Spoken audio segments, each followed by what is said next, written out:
আসসালামু আলাইকুম ওয়া রাহমাতুল্লাহি ওয়া বারাকাতুহু। নাহমাদুহু ওয়া নুসাল্লি আলা রাসূলিহিল কারীম, আম্মা বাদ। আউযু বিল্লাহি মিনাশ শাইতানির রাজীম। বিসমিল্লাহির রহমানির রহিম। শ্রদ্ধেয় ইমানদার ভাইরা, আজকে আমার প্রথম ডিএমসির কোনো প্রোগ্রামে আসা, এবং এখানে প্রোগ্রাম শেষে আমাকে বলা হয়েছে ফিডব্যাক দেবার কথা। ডিএমসির মহিলা ছাত্রীরা অনেক রকম প্রজেক্টও আমাদের সামনে পেশ করেছে।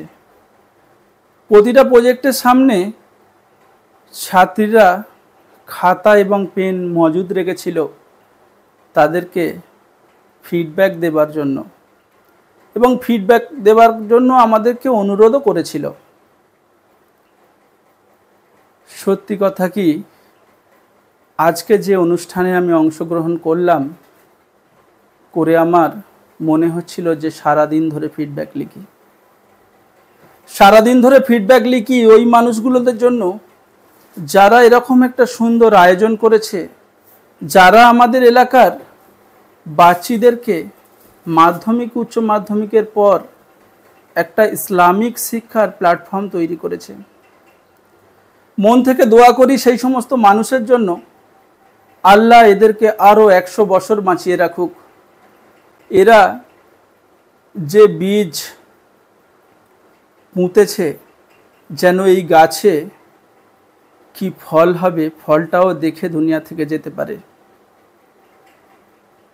তারা যেন এতটুকু শান্তি বুকে নিয়ে যেতে পারে যে আমরা যখন এই মহৎ কাজ শুরু করেছিলাম তখন আমাদের সঙ্গে ছিল গুটি কয়েক মানুষ সাপোর্ট করেছিল।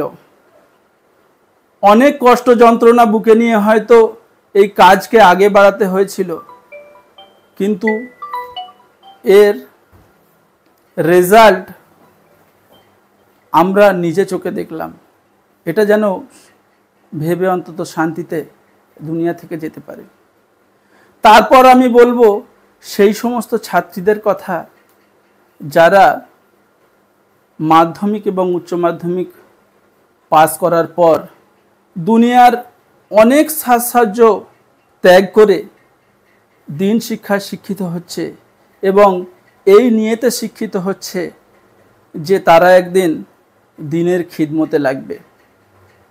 মন থেকে দোয়া করি ওই সমস্ত মহিলাদের জন্য যারা এতটা পরিশ্রম করে কিছু প্রজেক্ট আমাদের সামনে পেশ করেছে, আর সেই প্রজেক্টের দ্বারায় আমরা আল্লাহর হুকুম, নবীর তরিকা এবং কোরআন হাদিস সম্বন্ধে বহু তথ্য জানতে পেরেছি।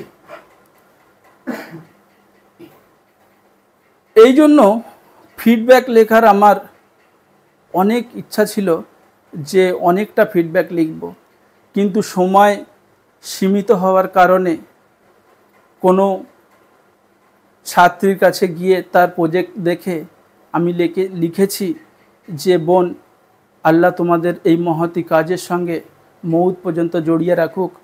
কাউকে লিখেছি টু গুড, কিন্তু এটা আমি শুধু লিখেছি মাত্র।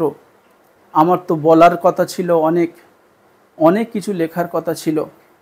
আল্লাহ আপনাদেরকে বাঁচিয়ে রাখুক, আরও 100 বছর দিনের খিদমত করবেন এবং দুনিয়ার যে কোনো প্রান্তে গিয়ে দিনের খিদমত করবেন। আর এই দিনিয়াত যে প্রচেষ্টা চালাচ্ছে, এই প্রচেষ্টায় আল্লাহ সমস্ত মানুষ যারা মেহনত করছে সবাইকে কামিয়াবি দিক এবং দুনিয়া এবং আখেরাতে ভালো রাখুক। এই বলে আমি আমার সংক্ষিপ্ত বক্তব্য শেষ করব। আমিন।